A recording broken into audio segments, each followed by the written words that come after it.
The blood dripping from Teresa Kendall's split lip tasted like copper and desperation as she stumbled away from Madame Lorraine's office, knowing she had just sealed her fate but praying it would not be in vain.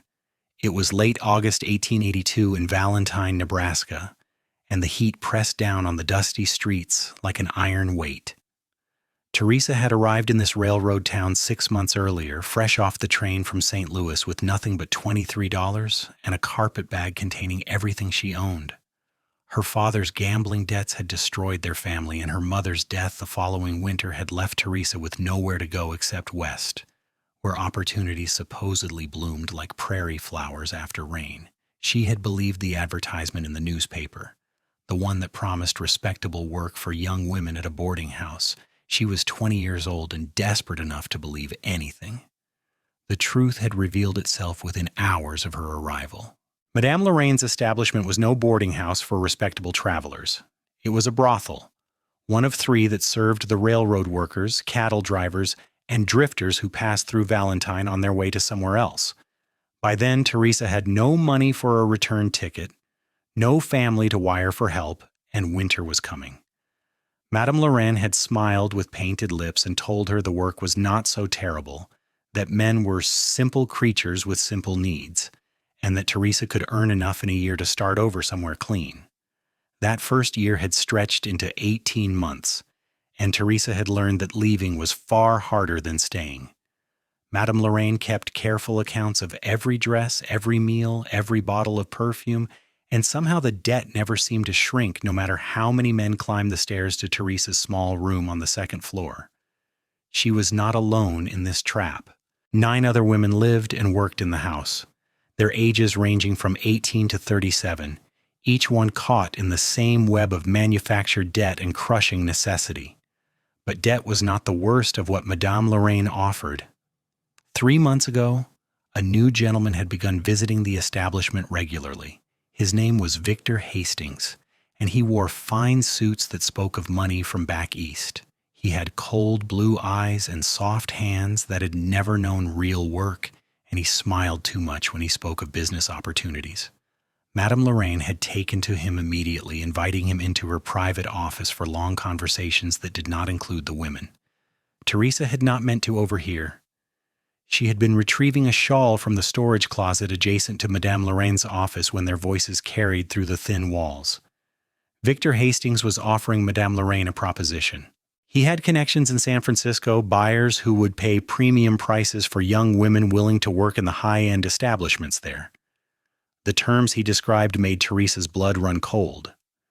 The women would be transported under contract, bound legally to work for 5 years with no possibility of leaving, no right to refuse customers, no protection under law. It was slavery dressed in legal paperwork, and Madame Lorraine was considering it. When Teresa heard Madame Lorraine agree to present the opportunity to her women, making it sound like a chance for advancement, Teresa knew she had to warn the others.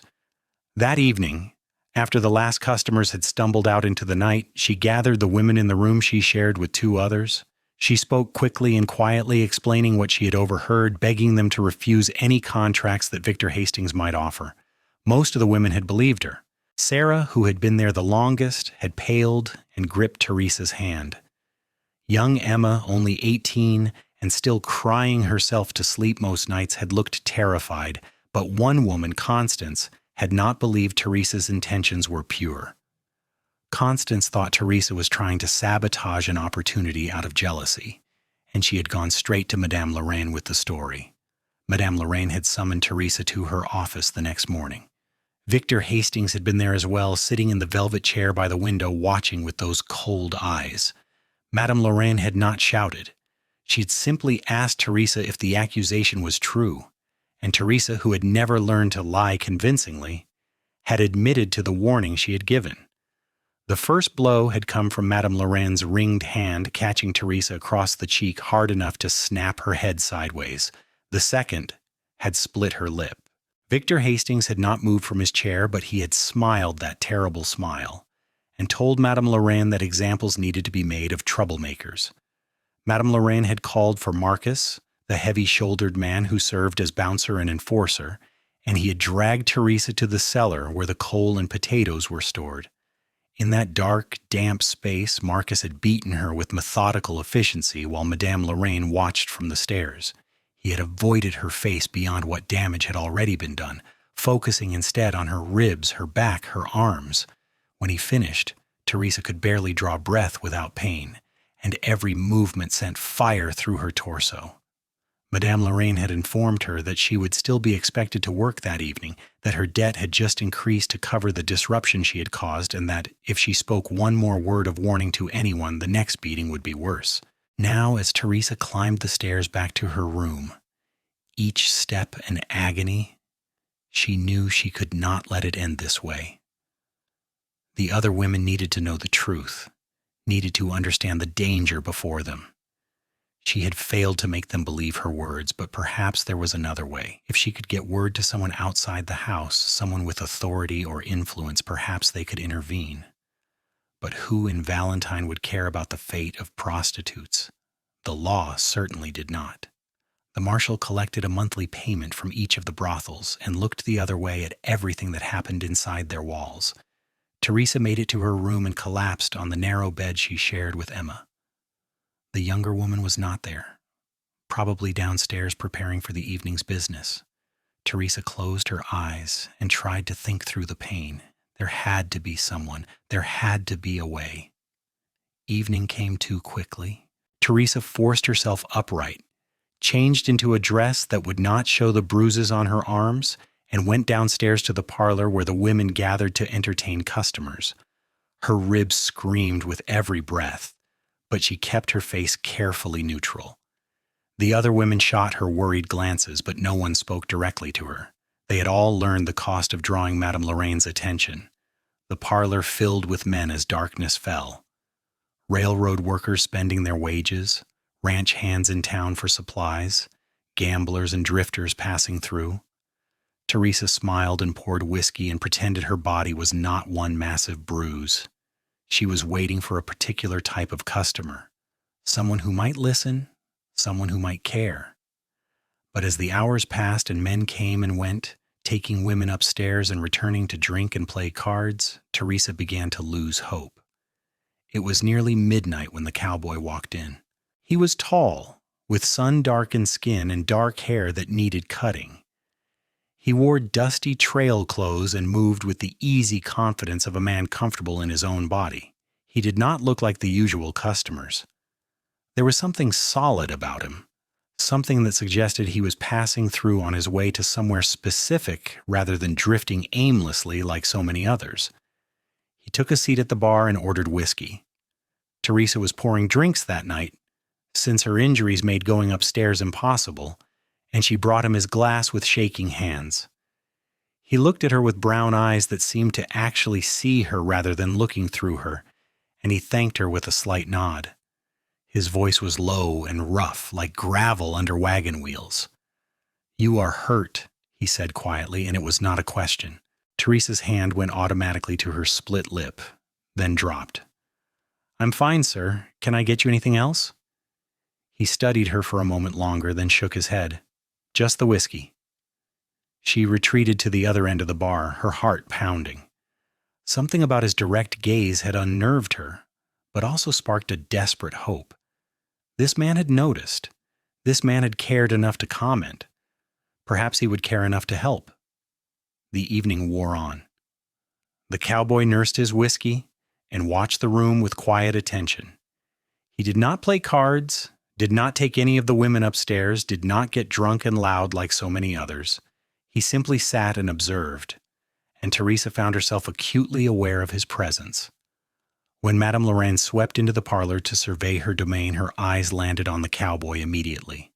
She glided over to him with practiced charm, introducing herself and suggesting various women who might be to his taste. He declined politely, saying he was only interested in a drink. Madame Lorraine's smile tightened, but she moved on. Customers who spent money on whiskey were still customers.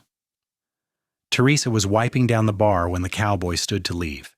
He placed coins on the counter for his drink, then met her eyes once more. In that brief moment, Teresa made a decision that felt like stepping off a cliff. She grabbed a scrap of paper from behind the bar, the kind used to tally accounts, and scribbled 4 quick words: "Help us. Victor Hastings." She folded it small, and as she swept the coins off the counter, pressed the paper into the cowboy's hand along with his change. His fingers closed around the paper without reaction. He pocketed it all together, tipped his hat to her, and walked out into the night. Teresa's heart hammered so hard she thought it might crack her damaged ribs. She did not know if he would read it, did not know if he would care, did not know if she had just made a terrible mistake. But it was done. The next day crawled past. Teresa's bruises had darkened to deep purple and black, making it painful to move. Madame Lorraine kept her away from the public rooms, not wanting customers put off by the sight of obvious damage, and set her to mending linens instead. Teresa sat in the small sewing room off the kitchen and tried not to think about the cowboy, about the note, about the likelihood that nothing would come of her desperate gamble. Victor Hastings arrived in the afternoon. Teresa heard his voice in Madame Lorraine's office, smooth and confident. They were discussing the contracts, the arrangements for transport, the schedule. Everything was moving forward. In 3 days, Victor Hastings would present the opportunity to the women at a special meeting. Madame Lorraine would make it sound attractive, promising higher earnings and better conditions in San Francisco. Any woman who refused would find herself on the street with nothing. Madame Lorraine had already made that clear to her trusted Lieutenant Marcus. Teresa's hands trembled as she stitched a torn petticoat. 3 days. She had 3 days for her message to matter, for someone to care, for something to change.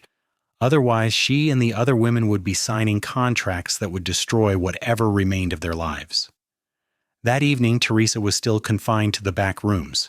She was scrubbing dishes in the kitchen when she heard raised voices from the front of the house. She crept to the kitchen door and peered through the crack. The cowboy had returned. He stood just inside the entrance to the parlor, and Madame Lorraine was blocking his path with Marcus looming behind her shoulder. "I told you yesterday, we have plenty of whiskey at the saloon down the street if that's all you want," Madame Lorraine was saying, her voice sharp. "This is an establishment for gentlemen seeking companionship." "I am seeking companionship," the cowboy replied evenly. "That woman from last night, the one with dark hair who was pouring drinks. I would like to speak with her." Teresa's breath caught. He had come back. He had read the note, and he had come back. Madame Lorraine's expression hardened. "That girl is indisposed. I can offer you several other lovely companions." "I will wait until she is available," the cowboy said, and there was something immovable in his tone. "She is not available tonight. Perhaps you should try another establishment." Madame Lorraine gestured toward the door, and Marcus took a step forward. The cowboy did not move. "I will pay for her time. Whatever the rate is, I will pay double." Madame Lorraine hesitated. Teresa could see the calculation in her eyes. Money was money, and customers willing to pay double were rare. But there was also suspicion there, wariness of this man who did not behave like other customers. "She is injured and cannot entertain tonight," Madame Lorraine said finally. "If you return in a few days, perhaps arrangements can be made." "I will not be in town in a few days," the cowboy said. "I am leaving tomorrow. Tonight is my only opportunity." He pulled out a leather wallet and extracted several bills, more than any woman in the house would earn in a week. "For 1 hour of conversation. That is all I am asking." The sight of that much money shifted something in Madame Lorraine's demeanor. She took the bills, counted them, and tucked them into her bodice. 1 hour, Marcus will show you to the small parlor, and Marcus will remain outside the door." She turned and snapped her fingers toward the kitchen. "Teresa, get out here." Teresa emerged from the kitchen, her heart racing. The cowboy's eyes found hers immediately, and she saw something there that might have been reassurance. Madame Lorraine grabbed her arm, fingers digging into bruises, and hissed in her ear, 1 hour. You will not discuss anything except whatever entertainment this man seeks. You will not mention our business affairs. You will be charming and pleasant and worth the money he paid. Do you understand?" "Yes, madam," Teresa whispered. Madame Lorraine released her with a small shove toward the cowboy. Marcus led them to the small parlor, a cramped room with 2 chairs and a settee that was used for overflow when the main parlor was full. He positioned himself outside the door, which he left slightly ajar. The message was clear. Every word would be overheard. The cowboy waited until Teresa sat gingerly on the settee, then took one of the chairs across from her. For a long moment, they simply looked at each other. Teresa had no idea what to say, how to communicate what needed to be said when Marcus was listening to every word. "My name is Lucas," the cowboy said finally. "Lucas Norwood. I work cattle ranches, moving between jobs, going where the work takes me." "Teresa Kendall," she replied softly, "though I suppose you already asked for me." "I did." His eyes were steady on hers. "I read your note. I need you to tell me what is happening here." Teresa's throat tightened. She could not explain, not with Marcus, right outside. "I do not know what you mean. I am grateful you came back to visit, but I'm afraid I cannot offer much company tonight. As Madame Lorraine mentioned, I am injured." "How did you get injured?" "An accident." The lie tasted bitter. Lucas leaned forward slightly. "Teresa, I'm going to ask you some questions. You can answer them carefully in a way that will not get you in more trouble, but I need to understand what help you need." She stared at him. This stranger who was offering her something that felt impossibly like hope. "Why do you care?" "Because I watched you last night," he said quietly. "I watched you move through that room like every step hurt. And I watched you smile at men who did not deserve your smile. And I watched you look at the door like it was a mile away instead of 20 feet. And then you gave me that note. So I am asking, what is Victor Hastings doing?" Teresa's mind raced. She had to answer in a way that Marcus would not report back, in a way that would not earn her another beating, but that would still convey the truth to Lucas. "Victor Hastings is a businessman," she said carefully. "He has opportunities he wishes to present to some of us, opportunities in California." "What kind of opportunities?" "Employment contracts, long-term positions in San Francisco." Lucas's expression did not change, but something shifted in his eyes. "And you do not want this opportunity?" "The terms are not favorable," Teresa said, choosing each word like stepping stones across a river. "Once signed, there is no way to leave. 5 years of binding obligation with no legal recourse, but Madame Lorraine believes it is a good opportunity, and she will be very disappointed in anyone who refuses it." "When is this opportunity being presented?" "In 3 days. A special meeting for all the women." Teresa's hands twisted in her lap. "Some of us might not fully understand what we are agreeing to." Lucas was quiet for a moment, his jaw tight. Then he said, "If someone wanted to refuse this opportunity, what would happen to her?" "She would find herself without employment or housing," Teresa said. "With the debts she owes, she would have nowhere to go." "And if someone tried to warn the others about the true nature of this opportunity?" Teresa touched her split lip unconsciously. "That person would be reminded to mind her own affairs." The muscle in Lucas's jaw twitched. He sat back in his chair, and Teresa could see him thinking, calculating. Finally he said, "I am leaving Valentine tomorrow, but I will be in the town of Johnstown, about 40 miles west, for the next 2 weeks. There is a ranch there that needs seasonal workers for the fall branding. If you or any other women need somewhere to go, you can find me there. I will help however I can." "Madame Lorraine would never let us leave," Teresa said, despair creeping into her voice despite her efforts to remain composed. "Then we need to make sure she does not have a choice." Lucas glanced toward the door where Marcus stood listening. He raised his voice slightly. "I am looking forward to our continued conversation. Perhaps I will return tomorrow evening before I leave town." Teresa understood. He was establishing a reason to come back, a way to maintain contact without arousing immediate suspicion. "I would like that very much," she said. They filled the remainder of the hour with careful small talk, discussing nothing of consequence while Teresa's mind whirled with possibilities and fears. When Marcus knocked to indicate their time was finished, Lucas stood and helped Teresa to her feet with a gentleness that made her want to weep. His hand was warm and calloused, a working man's hand, and the brief contact steadied her. "Until tomorrow," he said. and there was a promise in those words. Madame Lorraine was waiting when Teresa returned to the main parlor. She examined Teresa with narrowed eyes, looking for any sign of trouble, but Teresa kept her expression neutral. "He paid for conversation," Teresa said. "That is what he received." "Strange man," Madame Lorraine muttered. "If he returns tomorrow, you will entertain him again. Easy money is easy money." Teresa nodded and retreated upstairs. In the room she shared with Emma and Sarah, she found both women waiting anxiously. The moment the door closed, Emma rushed over. "What happened? Who was that man? Why did he ask for you specifically?" Teresa sank onto the bed, her ribs protesting. She looked at both women, these friends who had become like sisters in their shared captivity, and made another decision. "I gave him a note last night asking for help. He came back." Sarah's eyes widened. "Teresa, that is dangerous. If Madame Lorraine finds out—" "She already beat me for trying to warn everyone," Teresa said flatly. "I have nothing left to lose, and we are running out of time.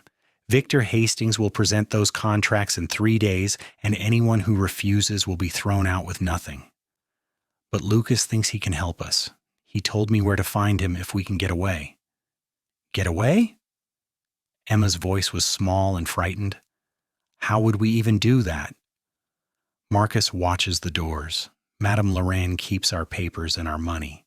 And even if we got out, where would we go?" "To Johnstown, to Lucas." Teresa grabbed Emma's hand. "I know it sounds impossible, but what is the alternative?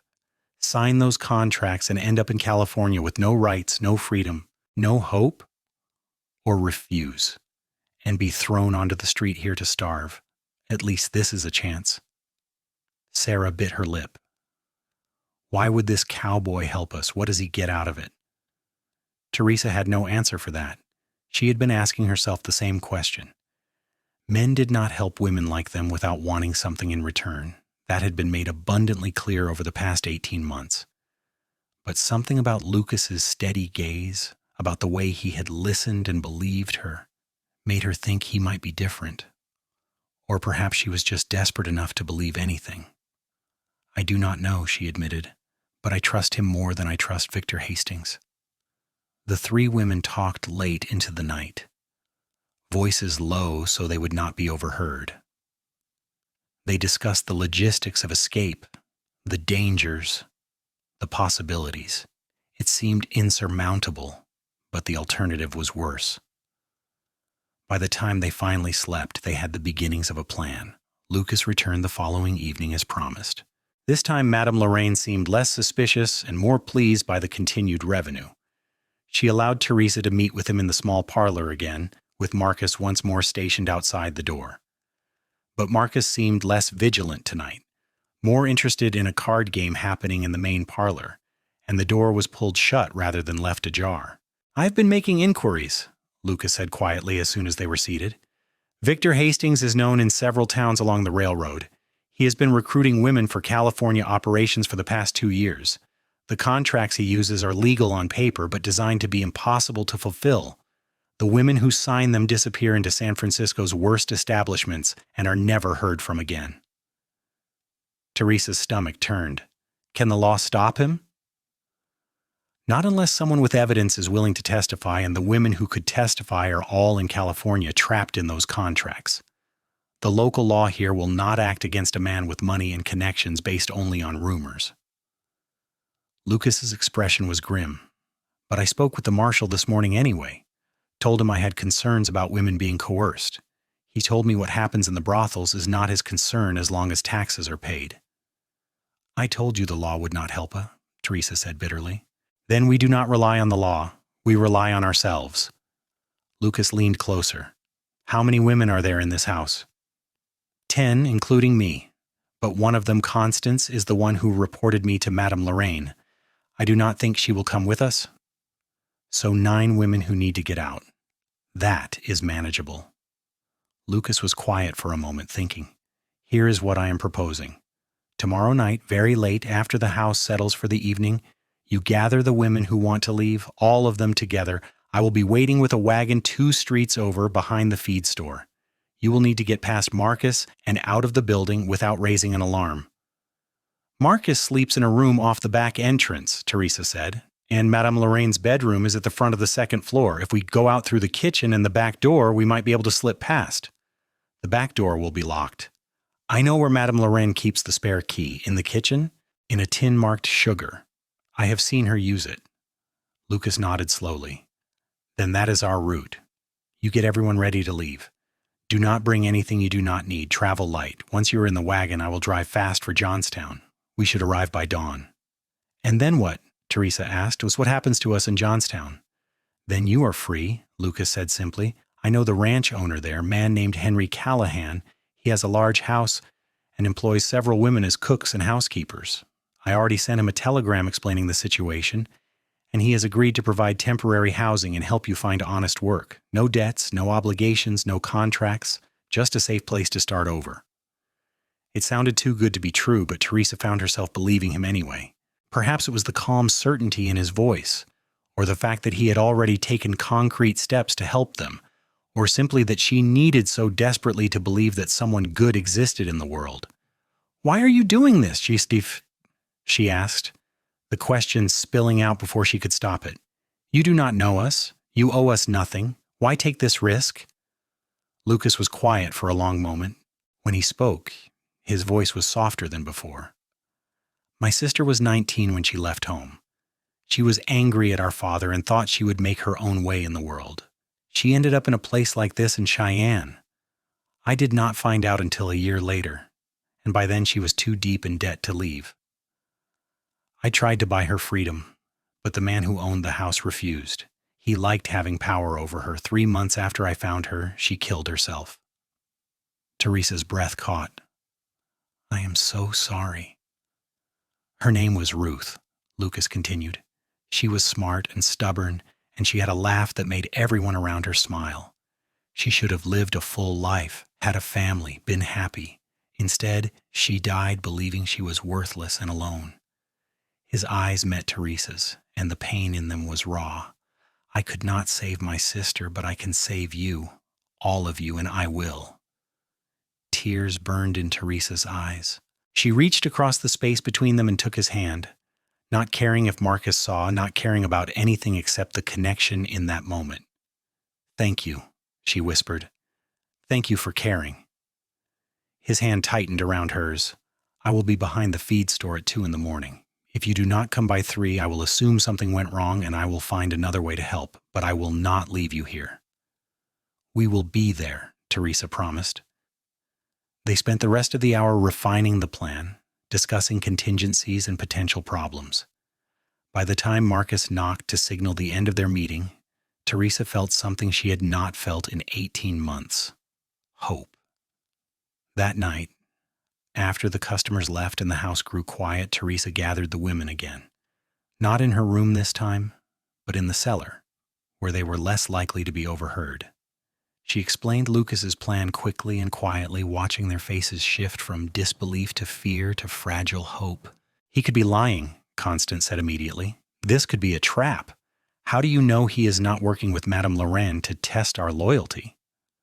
I do not know, Teresa admitted, but I believe him, and I would rather take my chances with him than sign one of Victor Hastings' contracts. 8 of the 9 women agreed to come. Constance refused, insisting they were fools to trust a stranger, that they would be caught and beaten or worse. She promised not to tell Madame Lorraine about the plan, but Teresa did not believe her. They would have to move quickly. The next day was the longest of Teresa's life. Every minute stretched like hours as she went through the motions of her usual work. Madame Lorraine seemed to sense something was different, watching the women with sharp eyes, but she said nothing. Victor Hastings visited again in the afternoon, and Teresa overheard him telling Madame Lorraine that he would present the contracts the following day. They had only hours left. Evening came. Customers arrived. The women smiled and laughed and poured whiskey and pretended everything was normal, while their hearts hammered with anticipation and fear. Teresa watched the clock on the mantel, counting down the minutes until 2 a.m. Midnight passed. The last customers stumbled out. Madame Lorraine retired to her room. Marcus locked the front door and settled into his room off the back entrance. The house grew quiet. At 1:30, Teresa silently woke the women who were sleeping. They had all prepared small bundles of belongings, just what they could carry easily. Teresa had retrieved the key from the sugar tin earlier when she had been cleaning the kitchen and hidden it in her pocket. Now she clutched it like a talisman as they gathered at the top of the back stairs, 9 women in nightdresses and shawls, moving like ghosts through the darkened house. Teresa led the way, testing each step before putting her weight on it, praying the old stairs would not creak. Behind her, Emma breathed in short, frightened gasps. Sarah gripped the back of Teresa's shawl like a lifeline. They reached the bottom of the stairs. The kitchen stretched before them, illuminated only by the faint moonlight through the windows. Beyond the kitchen was the mudroom, and beyond that the back door, and beyond that, Marcus. Teresa could hear him snoring through his closed door. The sound should have been reassuring, but she knew how quickly he could wake, how fast he could move. They had to be absolutely silent. She crept across the kitchen, the other women following in a line. One of them bumped a chair and it scraped against the floor with a sound that seemed deafening in the silence. Everyone froze. Marcus's snoring paused. Teresa's heart stopped. Then the snoring resumed, and they continued moving. They reached the mudroom. Teresa pulled out the key with shaking hands and fitted it into the lock of the back door. It turned with a soft click that sounded like thunder to her terrified ears. She eased the door open, praying the hinges would not squeak. The door swung outward smoothly. Cool night air rushed in, carrying the smell of dust and horses and freedom. Teresa stepped out into the darkness, and the other women followed. They had made it outside, but they were not safe yet. The alley behind Madame Lorraine's house was narrow and filled with garbage and shadows. Teresa led the women quickly away from the building, moving toward the street 2 blocks over where the feed store stood. Every sound seemed magnified, their footsteps on the packed dirt, their breathing, the rustle of their nightclothes. Teresa kept expecting to hear shouting behind them, to hear Marcus's heavy footfalls in pursuit, but the night remained quiet. They turned the corner onto Main Street. It was deserted at this hour. The saloons closed, the town asleep. They hurried across the open space, feeling terribly exposed, and ducked into the alley that ran behind the row of businesses. The feed store was halfway down the block, its shape a dark bulk against the star-filled sky. And there behind the feed store was a wagon. 2 horses stood hitched to it, and Lucas sat on the driver's seat, reins in hand. When he saw them emerge from the shadows, relief flashed across his face. "Quickly," he said quietly, jumping down to help them into the wagon bed. "Get in and stay low." The women scrambled aboard, trying to be as quiet as possible. Teresa was the last to climb up, and Lucas's hands were steady as he lifted her into the wagon despite her bruised ribs. For a moment they were very close, and she could see the determination in his eyes. "You came," he said, and there was something wondering in his voice, as if he had not quite believed she would. "You gave me hope," Teresa replied. "I could not ignore that." Lucas nodded once, then swung back up onto the driver's seat. He clicked to the horses and they started forward, the wagon wheels crunching softly on the dirt. They moved slowly at first, keeping the noise to a minimum, winding through the alleys to the edge of town.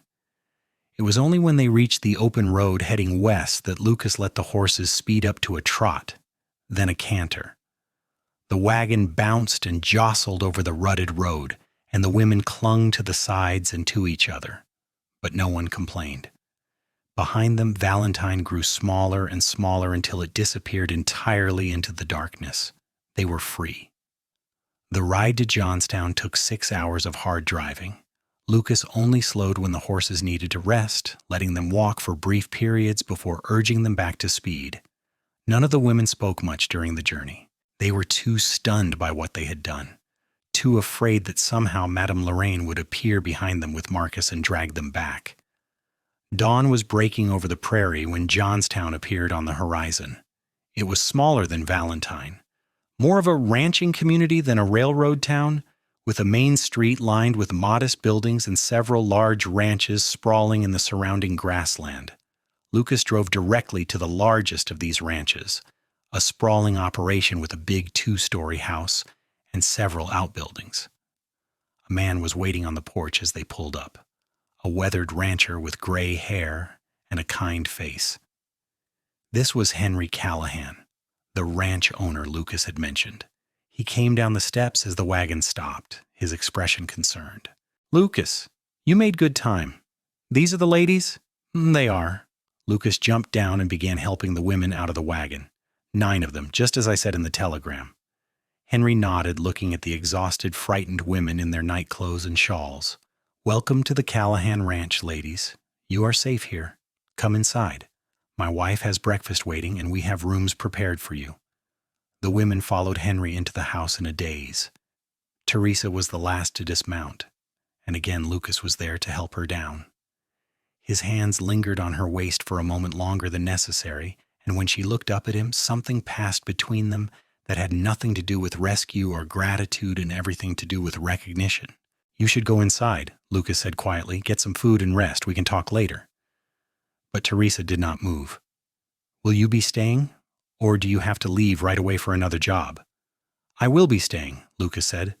"Henry hired me for the fall season, and I do not go anywhere until the work is done." Relief flooded through Teresa, surprising in its intensity. She had known this man for only 3 days, had spoken to him for perhaps a total of 3 hours, and yet the thought of him leaving felt unbearable. "Good," she managed. "That is good." A smile tugged at the corner of his mouth. "Go on, get inside before you fall over. You are exhausted." She was, Teresa realized. The adrenaline that had carried her through the escape was fading, leaving behind a bone-deep weariness. She nodded and turned toward the house, then looked back at him one more time. "Thank you, Lucas, for everything." "You do not need to thank me," he said. "Just be happy. That is all I want." Inside the house, Henry's wife Martha proved to be a plump, cheerful woman who fussed over them like a mother hen. She fed them eggs and biscuits and hot coffee, then showed them to 2 large bedrooms on the 2nd floor where beds had been made up with clean linens. The women fell into those beds and slept like the dead, too exhausted even to process what had happened. Teresa woke in the late afternoon to find Emma sitting on the edge of her bed looking out the window with an expression of wonder. "We are really here," Emma said softly. "We really got away." "We did," Teresa confirmed, sitting up and wincing at the protest from her ribs. "We are safe." Over the following days, the reality of their situation began to sink in. Henry and Martha Callahan were as good as Lucas had promised. They offered the women work as housekeepers, laundresses, and cooks, paying fair wages with no debts attached. They provided housing in the ranch's bunkhouse that had been converted into comfortable quarters. Most importantly, they treated the women with respect and kindness, asking no questions about their pasts and making it clear that they were welcome to stay as long as they needed. The women began to heal. The fear slowly faded from their eyes.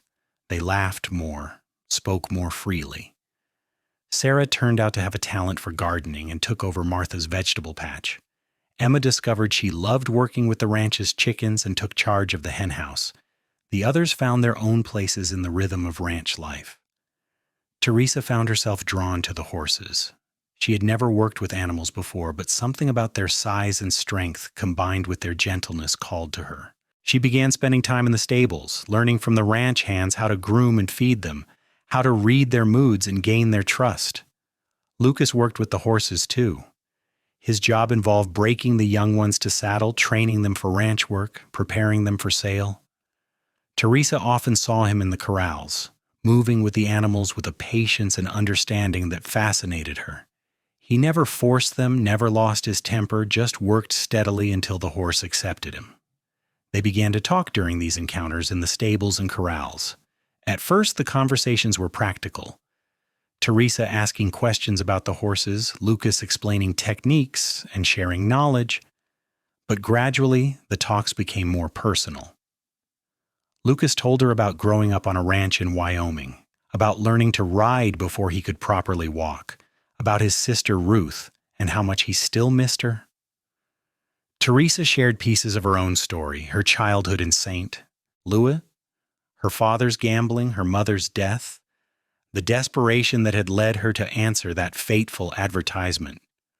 "I am not proud of what I did in Valentine," Teresa said one evening as they stood by the fence watching the sunset paint the sky orange and gold. "I know that some people would say I got what I deserved, that I made my choices." "You did not choose to be lied to and trapped," Lucas said firmly. "You did not choose to be beaten for trying to help others. The shame belongs to Madame Lorraine and Victor Hastings, not to you." Teresa looked at him, this man who had risked everything to save her and the others, and felt something unfold in her chest. It was not gratitude, though she felt that too. It was something warmer and more frightening, something that made her want to step closer to him, to touch his face, to know if his lips were as gentle as his hands. "You see me differently than most people do," she said quietly. "You look at me like I am a person worth knowing." "You are a person worth knowing," Lucas replied. He turned to face her fully, his brown eyes serious. "You are brave and smart and strong. You risked your life to warn the others about those contracts. You trusted me when you had every reason not to trust any man. You survived hell and came out the other side still caring about people. How could I see you as anything less than remarkable?" Her breath caught. They were standing very close now, close enough that she could see the flecks of gold in his brown eyes, close enough to feel the warmth radiating from his body. "Lucas," she whispered. He reached up and cupped her face gently, his calloused thumb brushing over her cheekbone. "I think I have been falling in love with you since the moment you pressed that note into my hand," he said. "I know it is too soon. I know you might not feel the same way. But I need you to know that I see you, Teresa Kendall. I see exactly who you are, and I think you are extraordinary." Tears spilled down her cheeks, but they were not sad tears.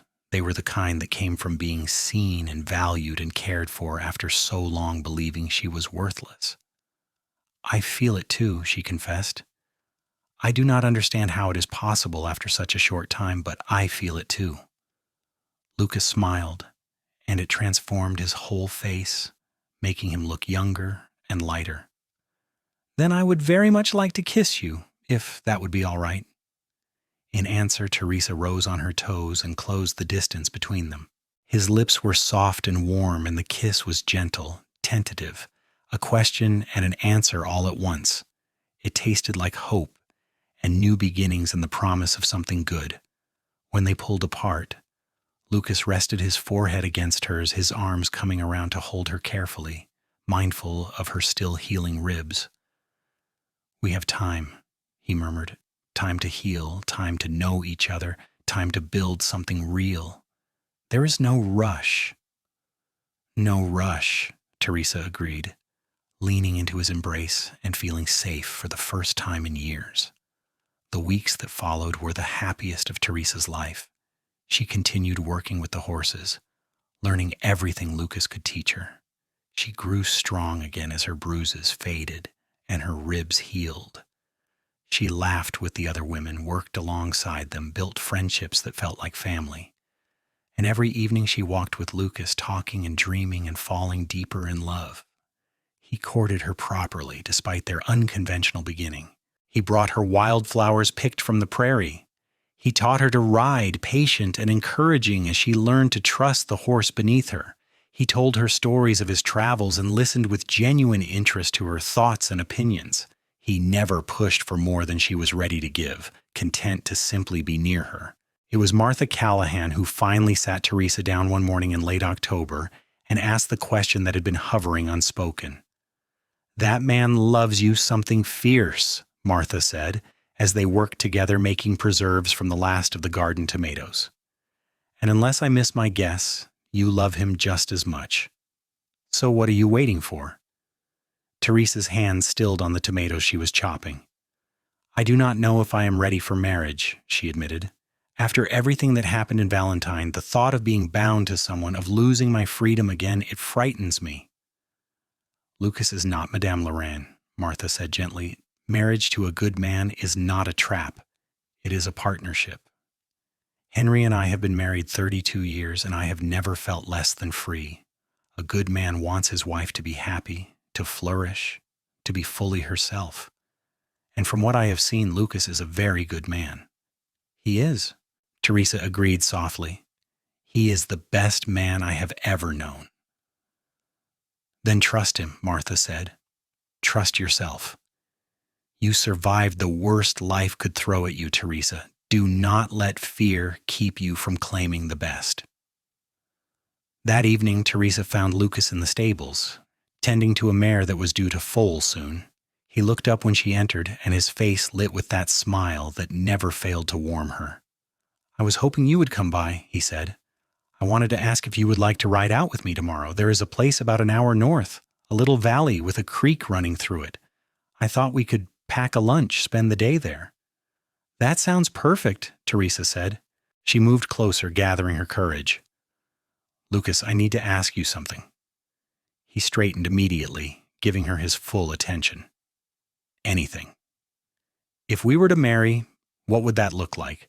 Would you expect me to give up working with the horses, to stay home and keep house, to follow wherever you decided to go without having a say? Lucas looked surprised, then thoughtful. He set down the brush he had been using on the mare and came to stand in front of her. If we were to marry, he said carefully, it would look like whatever we both decided it should look like. I would never ask you to give up something that makes you happy. I would never make major decisions without talking to them through with you first. You would be my partner, Teresa, not my property. We would build a life together, emphasis on together. And if I wanted to keep working with the horses, even as your wife, then you would work with the horses, Lucas said simply. I would be proud to have a wife with such skill and passion. Why would I want to take that away from you? Teresa felt the last of her fear crumble. This man, this wonderful man, saw her as an equal, valued her as a person, loved her for who she truly was. Then yes, she said. Lucas blinked. Yes to going riding tomorrow? Yes to that, Teresa said, smiling now, but also yes to marrying you if you are asking. For a moment, Lucas simply stared at her. Then he let out a whoop of joy that startled the horses and swept her up in his arms, spinning her around.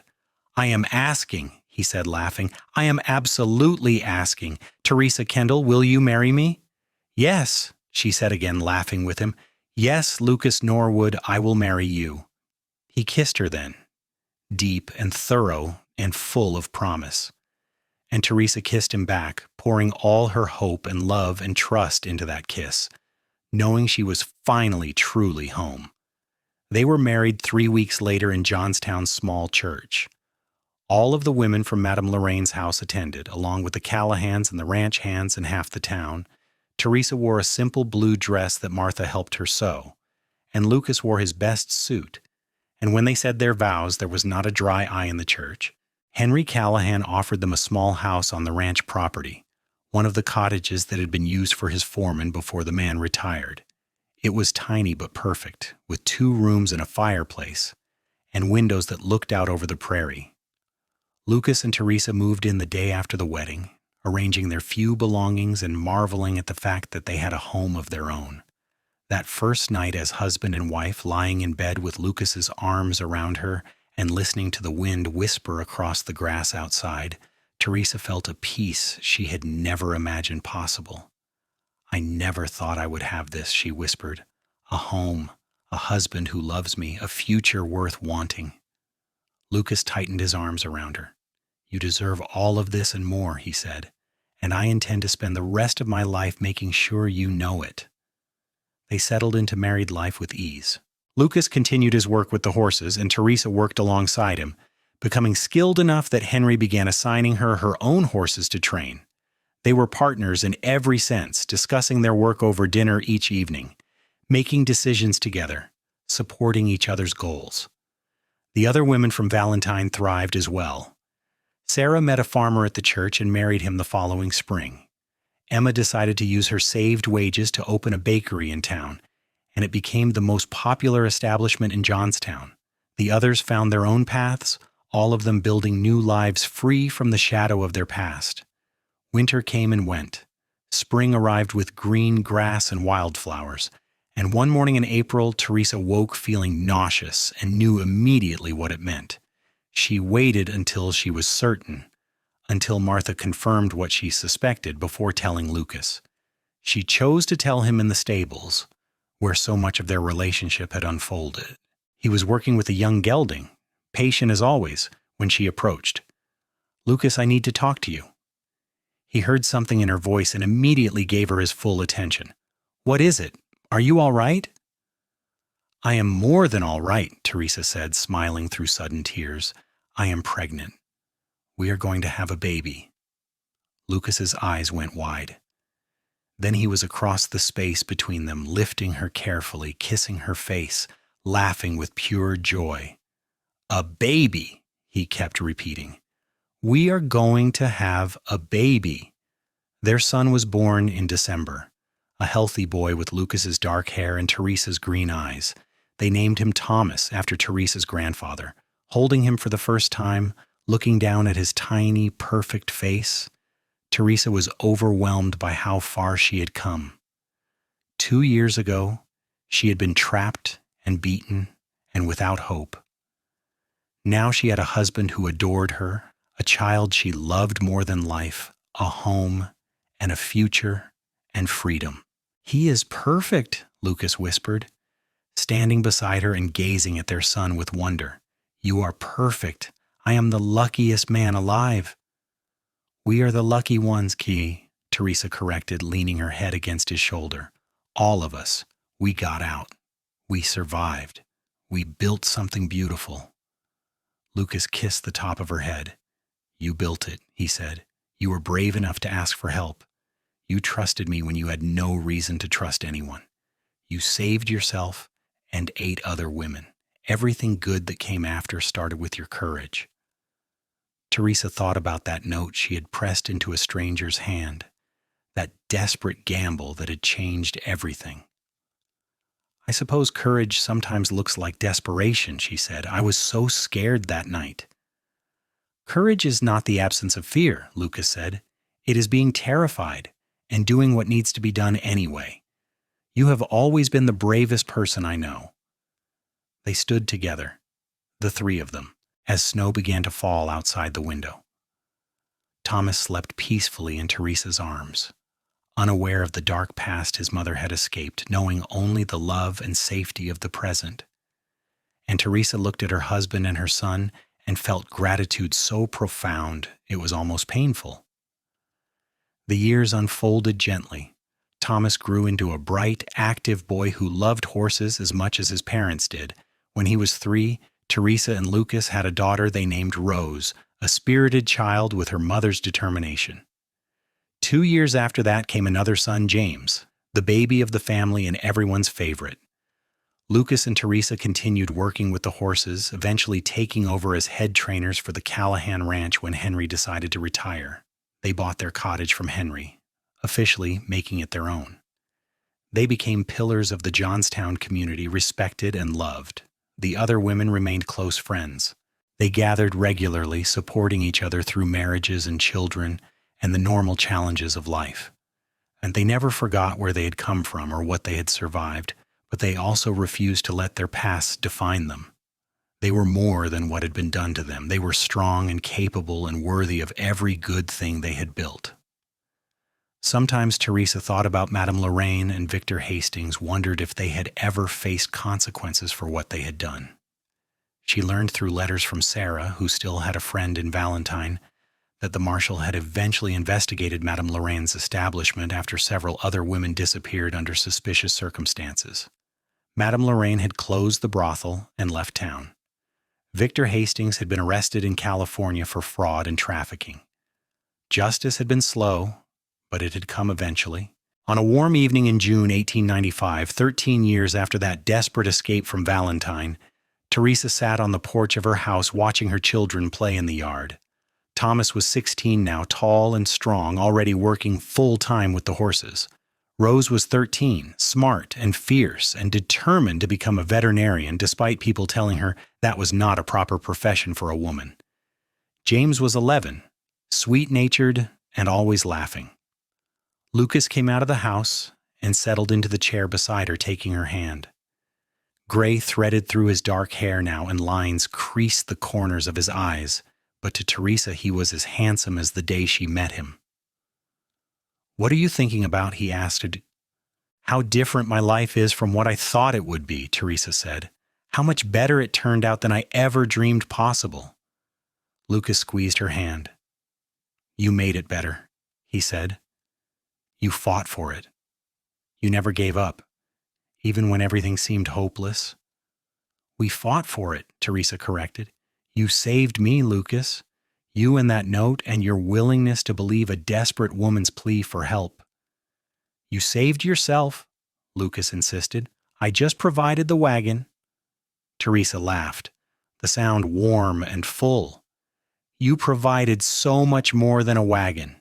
You provided hope when I had none, safety when I was in danger, love when I thought I was unlovable. You provided a future."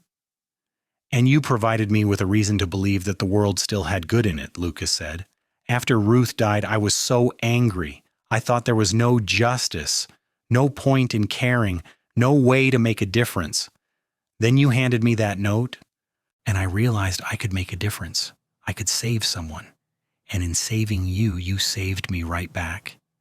They sat in comfortable silence, hands linked, watching their children, and the sun set over the prairie. The grass rippled in the wind like waves on a golden ocean. The air smelled of summer and horses and home. "Do you ever regret it?" Teresa asked suddenly. "Marrying someone with my past? Taking on the complications that came with me?" Lucas turned to look at her, his brown eyes serious. "Not for a single second," he said. Your past made you who you are. It gave you strength and compassion and courage. Those things are part of why I love you. I do not regret anything about you, Teresa. Not one single thing." Tears pricked her eyes, but they were happy tears. After all these years, Lucas still had the power to make her feel cherished and valued. "I love you," she said simply, "more than I can ever properly express." "I love you too," Lucas replied, "and I will spend every remaining day of my life showing you just how much." As darkness fell and the stars began to emerge overhead, Teresa reflected on the long journey from that brothel in Valentine to this porch in Johnstown. It had started with desperation and a scrap of paper. It had continued with courage and trust and a cowboy who refused to look the other way. It had bloomed into love and family and a life worth living. She had tried to warn the other women. She had been beaten for it. But Lucas had made sure her warning was heard. He had made sure they all got out, all found freedom, all got a chance at happiness. And now, 13 years later, surrounded by love and laughter and the life they had built together, Teresa understood that sometimes the darkest moments led to the brightest futures. Sometimes a desperate gamble paid off beyond all imagination. Sometimes a stranger became a savior, and a savior became a partner, and a partner became the love of your life. She had been Teresa Kendall, trapped and afraid. Now she was Teresa Norwood, free and loved and home, and that made all the difference.